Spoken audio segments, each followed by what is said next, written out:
Hello and welcome to the Profitable Baker podcast, the show for bakers who mean business. I'm Annie Bennett, founder of the Home Baking Business Academy, and every week I'll be sharing practical lessons, mindset shifts, and inspiring stories from bakers who are building businesses they love. Because success in this industry isn't about who bakes the fanciest cakes, it's about who builds the strongest business foundations. Let's get started. Hello and welcome to this episode of the Profitable Baker podcast with me, Annie Bennett. I have got a very special guest with me today and I'm very excited to be chatting with her. It is Emma Stewart, wedding cake designer and cake business coach. Welcome, Emma. It's lovely to have you here. Thank you for having me. It's lovely to be on here. It's great. It's great. Now, I know that a lot of my audience may well know who you are already because I know we'll talk about all that you do in a moment. But for those that may not, tell us a little bit about what you do, perhaps how you came to be doing it and what you're up to at the moment. Oh, wow, gosh. It's kind of like, where do you start kind of thing? So, yeah, as you say, I'm Emma. I'm actually based in Northern Ireland, although I don't sound like it. I'm originally from Kent in the southeast of England. But I've been living here now for 22 years, I think, nearly. Mm-hmm. So most people really don't notice any change in me at all from it. I have been making cakes now for 15 years. Well, I've been in business for 15 years in August. Mm-hmm. I specialize in wedding cakes, as you mentioned. Although I can make the other cakes as well. I just generally tend not to advertise that because I charge for them properly and people don't want to pay for it. Yeah. Basically.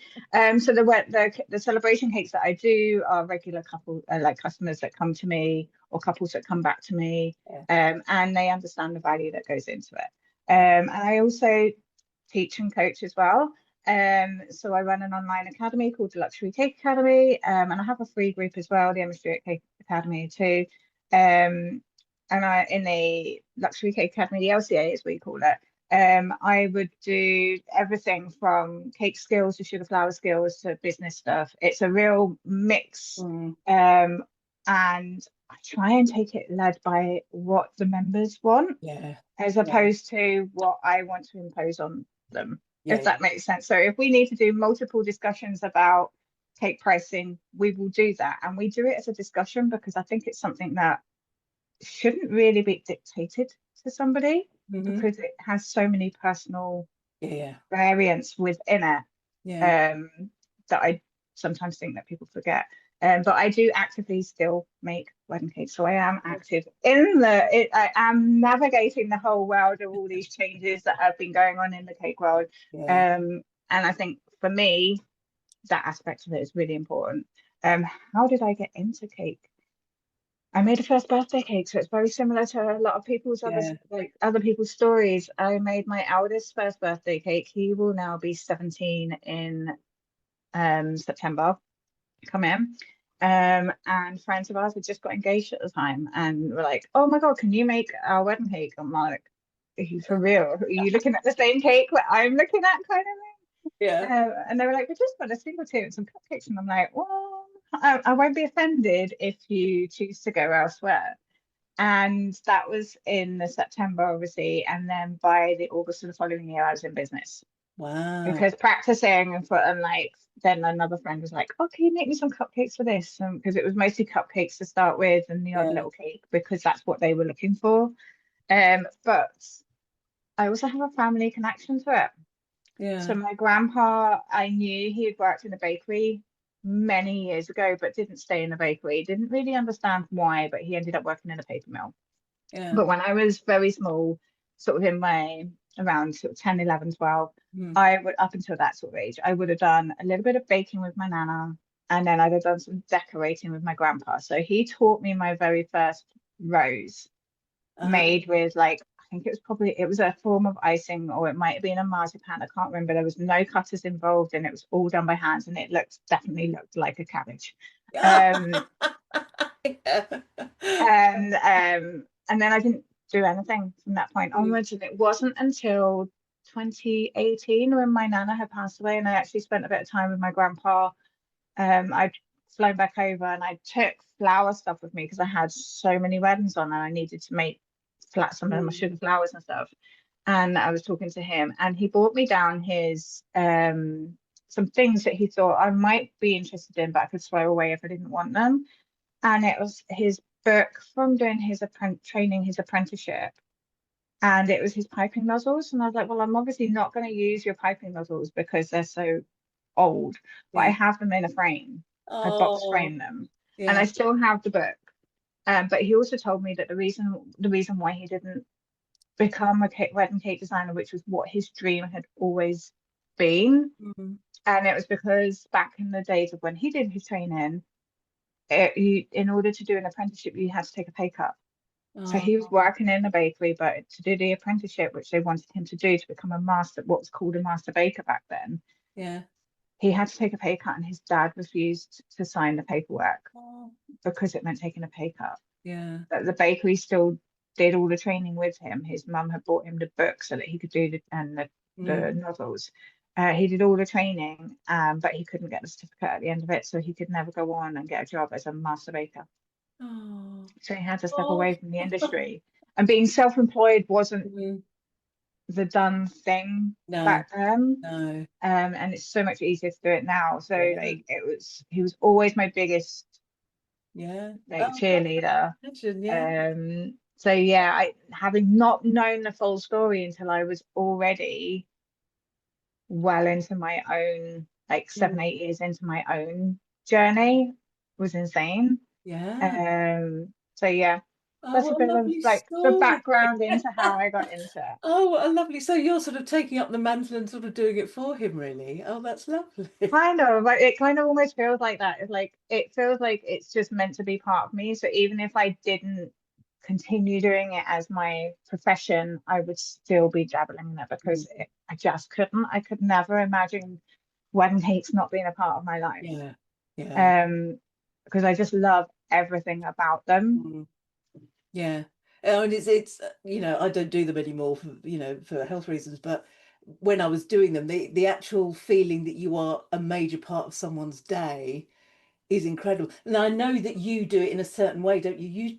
You stay for the whole day for each wedding, is that right? So yeah, the way that I work with my couples is very different to Yeah. what the standard is. And my reasoning behind this actually stems from my own wedding. So Mm. when I started doing weddings, I was kind of like, okay, if I'm going to do wedding cakes, I'm going to do everything that I didn't have when we got married. So when we got married, it was like you went to this person in the town, it was the only person that made cakes. Mm. And you went there, we were in and out in 5 minutes. It was, do you want round, square, or petal shaped? Those were the options that we were given, unless you wanted like a suitcase or a book or something really quite Oh, no. like Yeah. odd.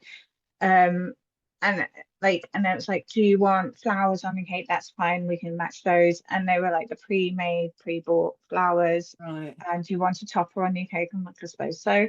And it was like the most kitsch thing ever. Like I still Mm. have it, and you can still buy it now. Yeah. We're married 20 years, but you can still buy that really what was kitsch back then is still very kitsch now. But then we didn't taste any cake. Oh, They didn't do tastings or anything. So there was none of that. So when I originally started doing wedding cakes, I was like, I'm going to do a consultation, I'm going to do little tastings, and I'm going to design with a couple because it's about the couple. yeah. But that kind of evolved because then I kind of fell down the rabbit hole of I wasn't pricing properly to start with. Mhm. Yeah. No one Um, does. No one does, do they? and I had that ridiculously full diary where you literally just said yes to everybody and then wondered when at what point you were actually going to sleep and when was I going to see my kids. Yeah. Um, and I suddenly realized I was rapidly heading to burnout and I was losing the passion for what I was doing. Yeah. And what I realized, one was to do with styles and the other one was to do with feeling like I was treating people like they were on a conveyor belt. Right. I felt like I was running a conveyor belt, and I was like, Yeah. that's not me. One Mm. of the big things I didn't like about our wedding cake was the fact that I felt like we were just a number. Mm. It wasn't Yeah. about us. We didn't feel special. Yeah. And that really it was the core of everything. It's like, whether it's my wedding cakes or the way that I like teaching and coaching and stuff, is like, Yeah. I don't want anybody to ever feel like they are just a number. Yeah. You know, like, and there was a venue that I used to go to, and I've only had a couple of inquiries for there recently, but I haven't for a very long time because I purposefully cut that venue out. I was continually unavailable for the dates that came through for that venue, mainly because it was a lovely venue. I loved the venue itself, but the staff that worked there, the amount of times I'd go to do a handover on the wedding cake, and the coordinator would be talking to a couple that were doing the show round or interested in booking there, and they'd be like, "Oh, can you not do this later? Can you not just leave the information?" I'm like, and they're like, "I'm with somebody." I'm like, so you're more interested in selling to the next couple than the couple whose wedding day it was. Who's actually bought, who's actually, whose day it is today. Surely you'd be showing a much better representation of the venue and how much you care for the couples if you took the time, 5-10 minutes, to come do the handover with me. Yeah. That future couple are going to appreciate that.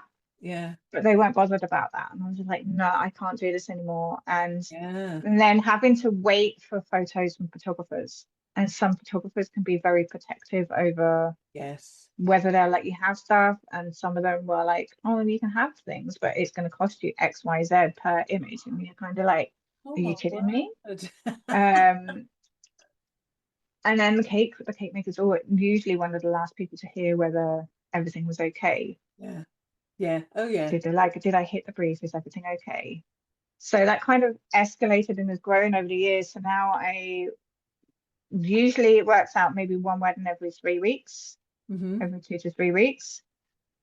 Just because of the time that's involved in the styles that I do. But even if I had 2 in the same week, they wouldn't be on the same day. Ever. Because I deliver and fully set up at the venue. So I don't travel with my cakes fully stacked. I actually stack them at the venue. Primarily because, like, most of my weddings are actually in Ireland, not in Northern Ireland. So like they're classed as international weddings. Anyway, I have to treat them like that because I'm crossing an invisible border every time I go to those weddings. So insurance wise, it has an impact on that as well. And I'm pretty sure both ways round, because South can come up and we can go down. And I am 99% sure that the majority of cake makers here on the island of Ireland probably don't realise that their insurance doesn't cover them. That's an interesting thing. It has to be an international insurance. But yeah, the roads that we can get diverted on are horrific. I can imagine. So for that reason, I travel with them unstacked. Then I know that everything is there. Then I can put them I can stack it there. I arrange all the sugar flowers on my cakes when I get there. Because all the designs that I create, they are sugar flowers. It's the safest. I'm like, well, number one, I have a passion for them. Number two, they're the safest way of adding a flower onto a cake without having to worry about if it's toxic, if it's poisonous, what way it's been stored, have there been insects crawling all over it, has it had chemicals anywhere near it? You know, like the multitude of things that kind of like, I'm risk adverse. So if I can take all of that risk away, I will do that. But then I also present the cake to my couples. I think, and I absolutely love that moment. But it does take a lot of organization, and it's a lot of liaising with on-day coordinators or planners or photographers to make sure that timelines are going to work properly. I need to make sure that the room is fully set up before I can bring them in to go and see the room. Because it's not just about the cake, it is about them seeing the room for the first time. And it's about creating moments that are going to give them specific attachments to memories. So it's like, oh, do you remember when Emma took us in to see the cake for the first time? And it's like, I get goosebumps just thinking about these moments for my couples, because it's like, it's those memories, everybody has them, moments in time where it's like you think about it, a smell will trigger it, or a sound, or somebody would say something about it, and then it's like, oh, do you remember when? And you feel like you're transported back to that moment, and it's like you actually are there. I call them Yeah. 4D memories, because it's like you're imagining yourself walking through. It's like living in a movie kind of thing, Yeah. and seeing things and hearing things and remembering the taste of it when they then ate it, and then thinking back to when they did their tastings, and Yeah. everything connects all the way through. Yeah. And for me, that's what it's about. It's about being able to Yeah. make those moments in time for those memories to actually happen. Yeah. Oh, But obviously, mm. because we're talking profit Yeah. here, Yeah. none of this is a freebie, and I'm Yeah. putting that out there. Well, this is This it. I mean, is all yeah, built into the service that I provide. In the absolutely. same way as I know people will see that I sketched the cakes Yes, you do. on the It's wedding day. beautiful. And people were like, "Oh, why are you sketching it on? Like, why are you sketching it after you've made it? That's a bit stupid. Do you not sketch it beforehand?" It's like, because this is something that I do. I don't use digital software for doing it. I still use pencil and paper. And I got asked, oh gosh, it was 2019 now, so was that 7 years ago? I think it was. Oh, yeah. One of my couples, it might have even been 8 years ago, one of my couples asked me if they could keep the sketch that I had done when we were designing their cake. Right. I was kind of like, no, that's kind of like mine. I want to Yeah. keep that. Yeah. I was like, I'll do you another one. And then I did it, and I framed it for them, gave it to them on their wedding day, and I was like, and they loved it. And I was like, you know what? This is something that I Yeah. can do Beautiful. because I have that gift, and it's been able to extend that connection to the memory thing and moments and stuff. But again, it's not a freebie. Well, this is it. We're always talking, you know, us business coaches, we're always talking about pricing properly, pricing everything in. You might add a little bit of extra service if, you know, if it deserves it, but on the whole, everything is priced. And what bakers might ask you is, how do you find the people who will pay for all that? Because it's not cheap. We're not talking 300 quid for a wedding cake here, are we, Emma? No. So how has it sort of built up over time? Do you sort of, is it your messaging and your positioning that brings? So I would say it's very different for me now. If I went back to say 2017, 2018, I would have probably have been at where most people are aiming to be. My diary was quite steady. I would have had a wedding maybe, or wedding or two weddings maybe every week or every 2 weeks. Yeah. You know, the volume I was doing was higher. Yeah. And my average wedding cake price would have probably been what people were aiming for. Right. If that makes sense. So Yeah. my average back then would probably have been about 700 to 900 in that region there. Yeah. For like 4-tier cakes and stuff. Yeah. Which I know is what a lot of people aspire to and they aim for and that. But then again, I started to, like, my style had really come out, and the kind of service that I wanted to provide was coming out, and I was doing a lot more sugar flour work and more detailing on my cakes. And I also was finding that when we hit COVID, I actually took a lot of bookings during 2020. A lot of bookings. Right. I pushed my prices up twice during 2020. Yeah. And still got bookings, but we weren't doing any weddings. And we, you know, like it was, and people were kind of like, people didn't really understand it. Right. It was all to do with I was up leveling the service that I was offering, and I was up leveling my skills obviously as well at the same time. But I also realized that my energy levels were not sustainable at what I was doing. Yeah, absolutely. And I actually found that I needed more. It was like, I've always known I've been a bit different. My kids are both diagnosed autistic. Right. I am not diagnosed, but I am 100%. Yeah. I have autism in me. I would also, other people would tell me, Amy being one of them, that I have the ADHD in there a little bit mixed as well. Yeah. And I realized that I needed to downtime more for me to be able to sustain and be creative and to be able to flow the way that I wanted to, because I give every wedding my all. When I say I'm doing that, I am literally giving it everything. Yeah. I purposely designed my business the way that works for me. Yeah. So I do a lot less weddings now. Yeah. And yes, I do have a second job that I run alongside it, which I can go to. I can socialize. I'm keeping my communication and my customer facing skills up. But I can walk away from it at the end of the day, which is great. I can pick up more there if I want to when I'm not busy with my weddings, but it means that I'm creating the weddings that I want to be doing. Yeah. Now, if my wedding volume balances properly and picks up in the quantity, because quantity of weddings has been down the last couple of years, right, for the level that I work at. Yeah. And it is harder. I know you were saying about how do I find those weddings, and it's like I have to be more niche. Yes. I have to accept, and I have to remind myself of this sometimes, and I did it only yesterday, that I don't get the same volume of inquiries as everybody else gets. But I don't need the same volume of inquiries as everybody else. Yeah. I just need the right inquiries. Yes. Listen, people, listen to what Emma's saying. It's not volume, is it? I mean, I'm always saying this. There's no point in having 100 inquiries from people that want, cakes that you don't do. You want inquiries from the people that want what you do. I mean, I can imagine, your work is so exquisite, and what you show on Instagram, we'll put all the links in so everyone can see what you do.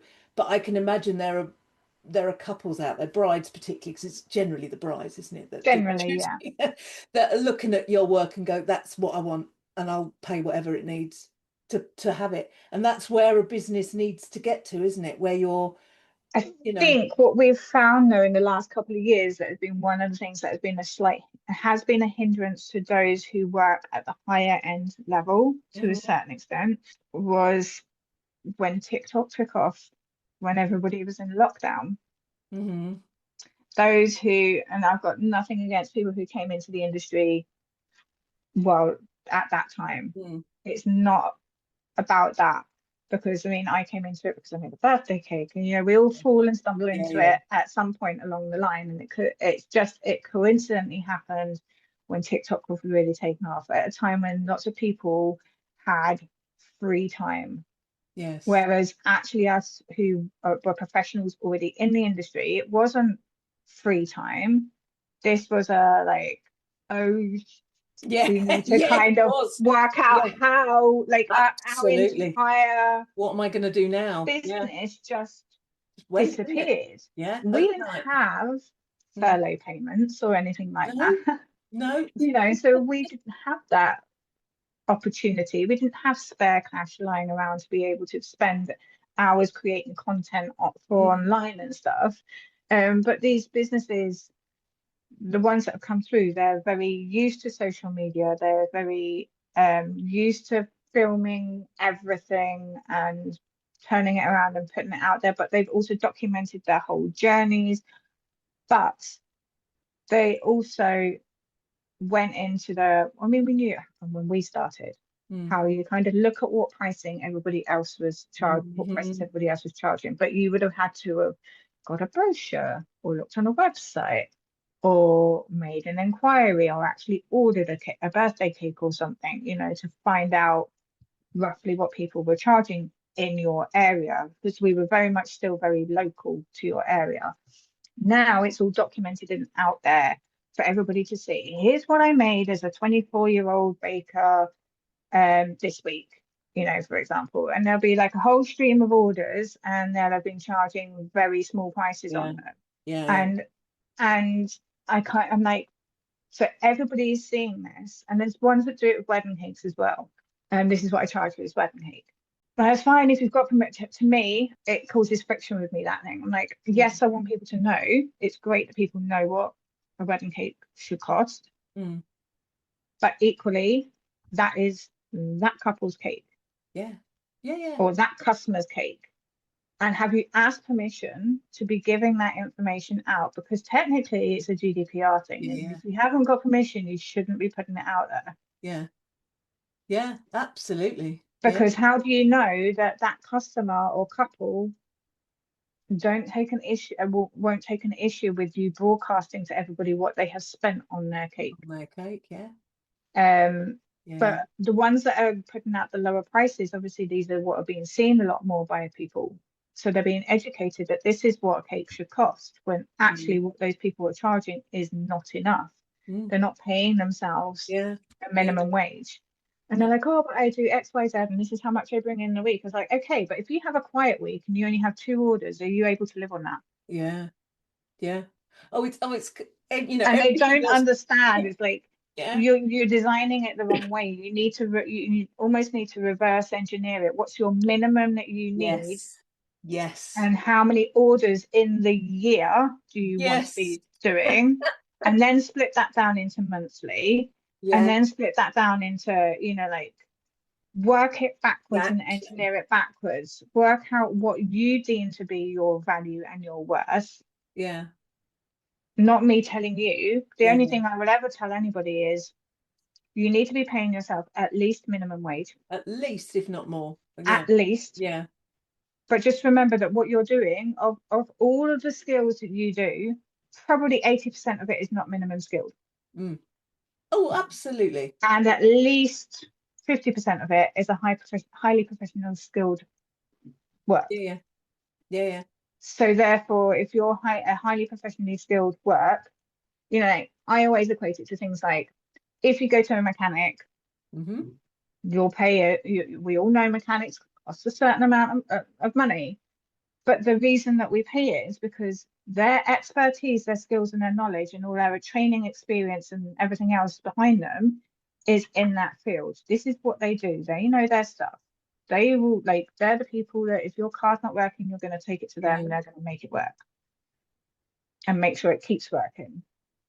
If you go to a hairdresser, we don't think twice about paying something to our hairdresser, which is just going to grow out. Yeah. It's not going to Yeah. stay. It's going to Yeah. grow out. Yeah. But they're the people that understand the hair follicles and what colors work and how to counteract them and what way to cut it to make it sit a certain way. All those things. We're the same. Yeah. Yes, other people. Yeah, I mean, I Yeah. could cut hair, but it's not going to look like a Yeah. hairdresser has done it. Quite enjoy it, but absolutely, it's absolutely, us business coaches, we're really on the same, wavelengths. So I've talked to Jenny and Kate and lots of other business coaches, and we're all, saying the same thing, in that, yes, we're a profession and we have skills. And, I've come across bakers before who've said, oh, if I charge my time, I'd never get any customers, and you think, well, why are you doing it then? But they're more the people who are actually doing it. I hate the term side hustle and a little bit of I don't pocket know. money or keep it as a hobby. If you were charging money for something, it's no longer a hobby. It's not a hobby, no. If you were taking orders, it's not a hobby. Even if you charge for ingredients, Yeah, whatever it's not. money. It's not a hobby. You have money exchanging hands. You are doing it for somebody else. You need to have your food hygiene rating. You need to have insurances. These things need to happen, and people don't grasp that. They don't cover their basic costs. They don't look at all of the time that's included. Yeah. Like, I did some prep today for tomorrow because because I was away on holiday. I took some extra hours. We are short staffed I work on a reception in a leisure centre. Yeah. And I also do duty officer in there as well, so I have responsibility too. But we're short staffed in there, especially over the summer when it's busy. So I took extra shifts. But I took them on when I actually was away on holiday, and I was kind of like, oh yeah, my next wedding's not until the 24th or something of July. It'll be fine. And I knew what was coming up and everything. And then when I got back, and I was like, oh, actually, my next wedding's the 20th of July, and I am working Wednesday, Thursday, Friday, Saturday, and Sunday. Oh, and the my wedding word. is next Monday. Yeah. So I'm like, I have to be organized, and it's all about time, like making sure you're maximizing your time and everything. So I know that I'm going to get up early tomorrow because it is giving it to be really hot. I'm going to get up and bake super early tomorrow morning, so I've baked before it gets too hot. Yeah. But in order to do that, I have already pre-weighed. I haven't done all of the ingredients for the 3. I've got 3 flavors for tomorrow, but I have 2 of the flavors I've weighed out some of the ingredients for. I've got my tin liners are already cut and prepped Yeah. and ready to go. I will put them in my tins, but I will not do that until tonight because obviously I've got to Yeah. do family stuff and everything. I've already got my chocolate already broken up, ready for making my ganache. So all I did was weigh out some different flour ratios, some sugar ratios, put some baking powder and stuff like that into my flour, ready for sifting tomorrow, and broken up my chocolate, which I've added an extra bar into because it's not, you know, the temperatures and everything. So I'm thinking ahead for that. Yeah. And I've prepped my tin liners. Yeah. That was an hour's work. Yeah. You've And I got haven't charge fully for done it. I haven't fully Yeah. done the ingredients, and I haven't fully sorted everything out, you know. Yeah. And that's before I've cleaned down my surfaces and got everything prepped, which I can't do until tomorrow morning. I will do that before I start. Yeah. I'll clean down tonight, but because I work from home, Mm. I double clean. Yeah. Yeah. You know, Yeah. and people don't realize all of these things. They don't factor these bits of time in. Yeah, and all the overheads. I'm They're really like, oh, it struggling. takes 4 hours, and you're like, you for real? Yeah. Like, you serious? I mean, the sugar flour, you know, I love sugar flowers and I used to make loads and loads, and yours are just exquisite. And they take hours, don't they? They take Yeah. hours, and you've got to charge for it. But as I said, you know, earlier on, the way that you do it and the way that you present it and your service levels, there are people that go, that's exactly what I want.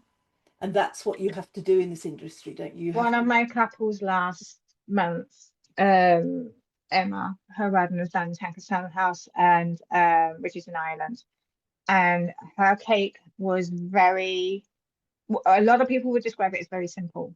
Right. It was a plain white ice cake. It had a really simple silk ribbon at the bottom, not tied in a bow, just in a knot with the long tails hanging. Yeah.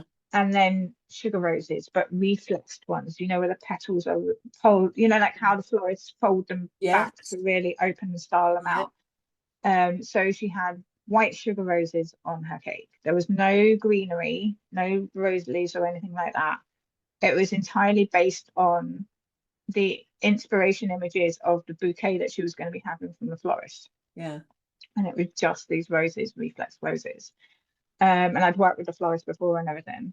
But Emma had found me before she'd even got engaged. I knew before she even got engaged that I was going to be her cake designer. Yeah. And as soon as she booked her wedding 2 years ago, as soon as they had set the date at the venue, I was the first person she contacted. Yeah. How I have had couples that have moved their wedding date because I've not been available. Yeah. I mean, you are a real prime example of knowing what you do, knowing who your customer is, and not sort of going away from the path of that. You don't compromise.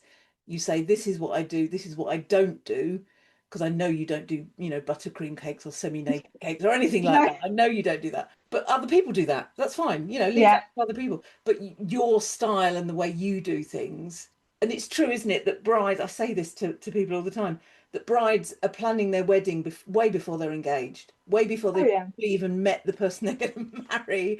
So it's very personal, and it is usually the bride, isn't it? It's very personal to them, and they have the images of their dress and they have the images of their cake, and they know exactly what they want. And if they see someone like you, that's exactly what I want, then they'll I mean, the couples that tend to pick me are their attention to detail. They're all about attention to detail, and they are all about the experience that's created from something. And some of them it will be about the finish of the cake and the sugar flowers. Some of them it will be that they love the fact that I take them in to see the cake at the end of it all, and the other little bits that go along the way that connect with them as well. And it is a personality connection as well. So like, I don't know about you, but like if you go onto somebody's social media and you're like, oh, that's a nice cake, and you go and have a look, and it's kind of like cake. I'm like, well, who's the person making these? Yes.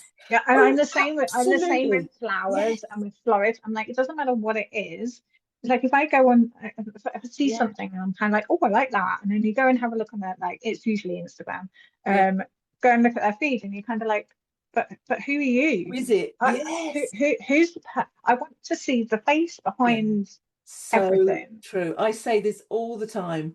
You know, even if you're a bit camera shy and don't really want your face on there, have it there somewhere so people know the person that they're buying from. You don't have to Because be looking at the camera. It could be no, looking at a cake and exactly. tweaking and Yeah, working on a cake, but just have something that indicates something that's who the person who is you are. behind the Yeah. cake. So important, so important. Now, I did want to ask you, I mentioned this earlier. I did want to ask you, we talked a little bit, you talked a little bit about traveling with your cakes from Yeah. Ireland to Northern Ireland, right? Now, I know because I've seen it on your Instagram that you supplied a cake to, it was somewhere in Italy, wasn't it? Yeah. What I would like to know is how on earth you got it there. Tell us, So Emma. this was July 2023. What date are we on now? 14th. No, we're actually it's 17th, and it'll be like 3 years since I did it. This was in 2023. I did a wedding cake at Villa Balbiano in Lake Como, which is the place that the House of Gucci film was at. And if you've seen Devil Wears Prada 2, Yeah, where they're sat outside the big villa and they come in on right. the Oh, boat it's and such a everything. That beautiful is Villa place. Balbiano. Yeah. In fact, my sister-in-law even took a picture of that from she was obviously watching the film yesterday. She's like, "This is Devil Wears Prada 2. This is where you did the wedding cake, isn't it?" I was like, "Yes." So yeah, it was challenging because obviously the UK isn't part of the EU anymore. Yeah. Northern Ireland is technically UK, but we're in that kind of like we below both. Yes. We Yeah. have to follow the EU rules and regulations Right. so that we fit in with everything else. So things like titanium dioxide, E171, the whitening agents, it's banned in Europe. Yeah. We can't use it in Northern Ireland. Yeah. Unless I'm doing a cake that's going over to England, I can't use it. Like I can use it in removable stuff, but I couldn't, if I was doing buttercream cover cakes, I couldn't use it to whiten Yeah. my buttercream. Yeah. It's not legal. But because all of those kind of things had come into play with Brexit, I was very conscious you can travel with dairy products because I know people have been put off before about it. When the dairy products are in a cake and you have made a cake, it becomes a composite product. Right. So you are able to travel with it. But my neurospiciness and my risk averseness and everything, I am always like, okay, but how can I make this extra super tight to make sure that I'm not going to have any issues at all? So every time that I did one of my deliveries that was in Ireland, which was nearly all of them, I was like leading up to that wedding, I was buying my supplies. My butter was already Irish butter. We get Irish butter here.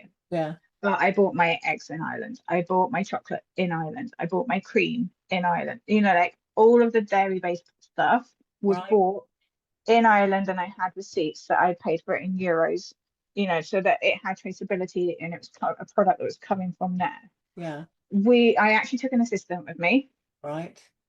so another cake person, as an assistant. One, because I needed extra hands, and two, so that I had the backup hands if I needed to do anything, because I prefer, as most of us would, to do all the baking and everything in my own kitchen, Yeah. as opposed to having to do it if you're doing it somewhere else, you're relying on you have to get to know their Yeah. ovens. You don't and know the everything oven, else that's a and that. nightmare. No, Yeah. every oven is different. So we traveled with the real cake bits in hand luggage. Okay. Yeah. I've done this multiple times now. And so like the pizza bags that you get, pizza delivery bags that people use with the foil lining on the inside. So Yes. they're like insulated bags is probably the better way Yeah. of describing them. So they can Yeah. keep things hot, but they also can keep things cool. Yeah. So we had the cakes in those. So I had like the boxes with that inside, and on the side of these bags was written like wedding cake in big letters. Like, I mean, we could have like for every person that stopped and stared and pointed when we were walking through airports and stuff, we could have paid for our flights, Yeah. with that money alone. Yeah. And we had things like the cool packs where you pop the thing inside them and it makes it instantly go cold. Yes. You usually use them for like sporting events and injuries and Yeah. things like that. So we had those. So Yeah. I could pop them and then it would cool down Yeah. inside. And then we had 2 cases that we took with us. two big cases. One had our clothes in, we shared a suitcase, and the other one had cake stuff. Right. Cake tins, rolling pins, spare sugar, spare flour, spare chocolate, spare icing. I had stuff for making flowers if I needed to replace any of the sugar flowers. So all the cutters and the veiners and everything else and that, the wires. Oh, I even had a spare cake that I had baked that was not filled or anything else in that, and I put it inside the tins, like in that case as well. Boxes, everything. So it was literally a case full of cake stuff, and we had tags on them so we could track. And we were like, so long as that case makes it out there, I don't care. We could say what we're wearing. we were due to fly from Belfast to Gatwick and then on to Milan. So we were supposed to fly to Gatwick on the Saturday, out to Milan on the Sunday morning, the first flight over. Then we had the Monday. I had hired the apartments we were staying in. They had a professional kitchen that we could hire, and it was right next to Villa Valbiano. So I had hired the kitchen for the day on the Monday, just in case we needed it. Yeah. Because you have to plan for every scenario. If we don't need it, great. We need it, it's there. And then the wedding was on the Tuesday, and we flew back on the Wednesday. On the Friday, because this is obviously how you do it, like it was an opportunity that came in fairly last minute, and had to slot in with everything else, and I was like, I can't say no to that.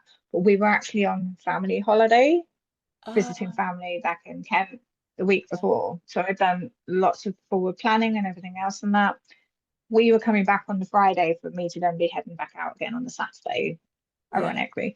But as we were on our way to the airport on the Friday, I got a message to come through that said that our flight from Gatwick to Milan had been cancelled. This was when they were cancelling all the flights, like they were cancelling all the flights really last minute. Yeah. So I was like, right, okay. So I was straight on, had to look to see were there any airports in the UK that were flying with the Orange airline. That would get us out there.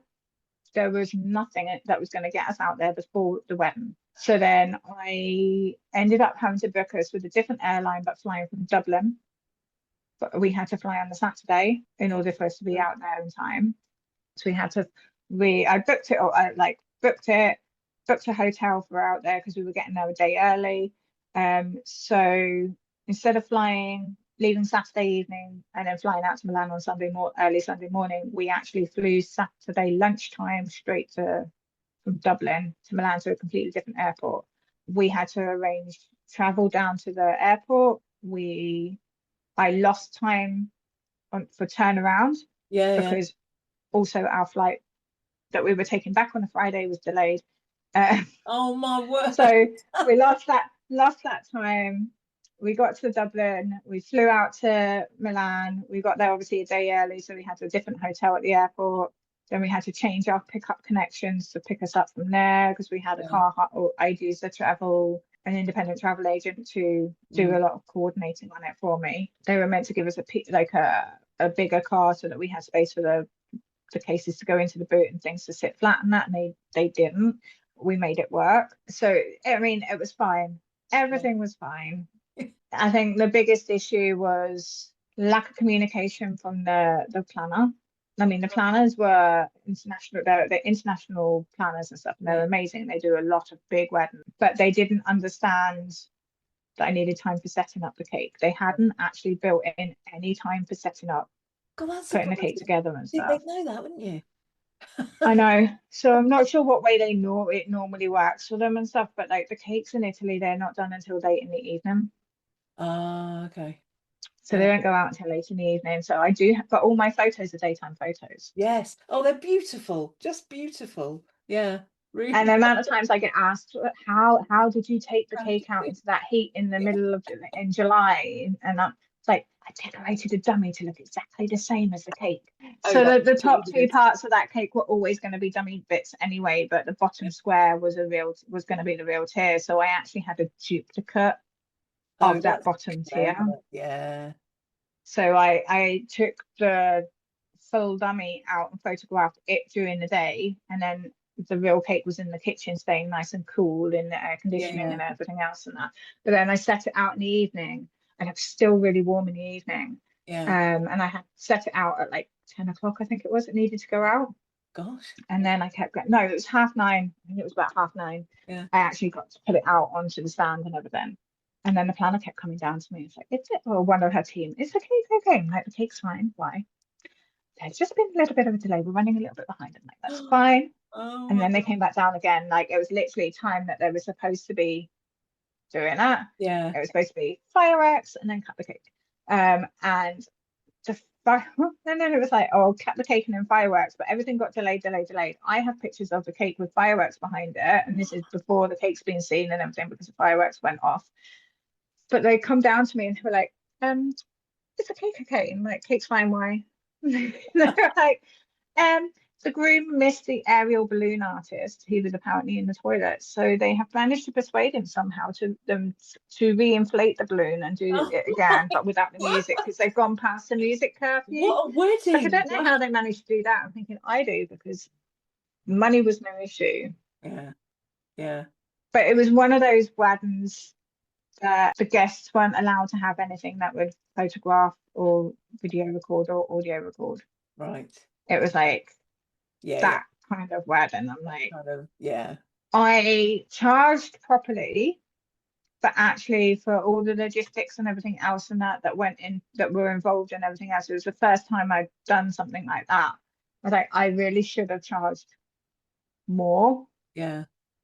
Because there was a lot more. It is heavily reliant on problem solving, on risk assessing, on logistics, and understanding your products and your ingredients and everything else and that, and how they're going to behave. Like, so that actually, when people go, oh, you're just going to charge more because it's a bigger budget wedding, it's like, yeah, but there's a lot more involved in it. There's a lot more. It's not just charge 3 times because it's intensity. No. Yeah, we won't get into that, Emma.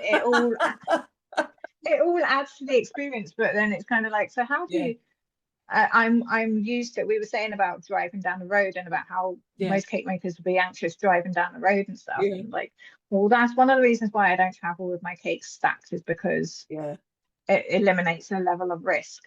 But I mean, I've flown internationally with cakes. I fly over to London with cakes. I did the Queen Charlotte's Ball last year, which I'm doing again this year, and I flew with those. I've driven from here to London with wedding cakes.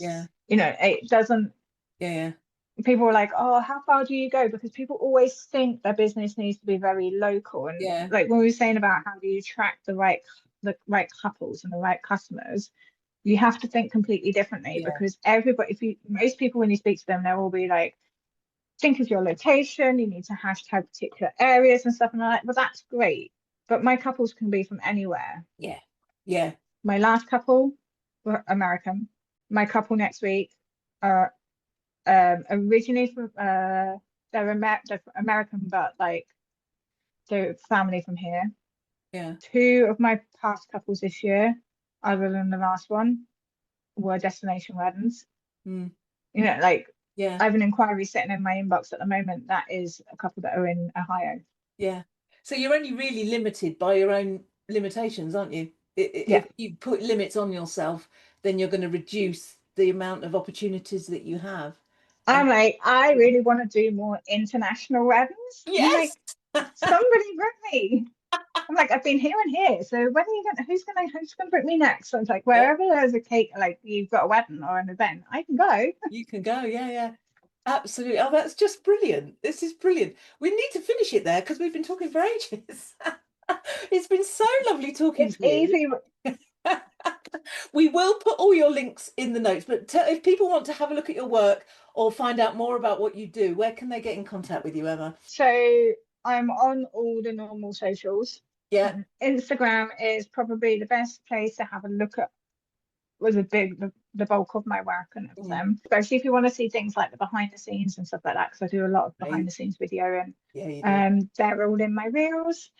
TikTok, I've been on TikTok for a couple of years now, so I do slightly different content on there. it's probably more cake. Like I do a lot of lives on TikTok. So, Yeah. or not a lot of lives, but if I'm working on a cake, I would normally go live on there. So Yeah. this week I will be going live on TikTok Thursday evening because I'm going to be filling and ganaching cakes Thursday night, as opposed to doing them in the morning because it's just I can't do them during the day. Oh, It's going to absolutely. be too hot. Mm. And I'm working during the day. So yeah, TikTok, come follow me on there if you want to see me actually working on cakes when I'm working on my cakes. Instagram for having a good look through stuff. Facebook, I have my Emma Stewart Cake Academy group on there, which is a free group. And then other than that, you can message me on all the platforms. And I also have my website. Fabulous. We'll put all the links. If you send me after this your links, and we'll put them all in there so people can find that. Emma Stewart, thank you so much for joining me today. It's been an absolute pleasure talking to you. I've loved it. Thank you.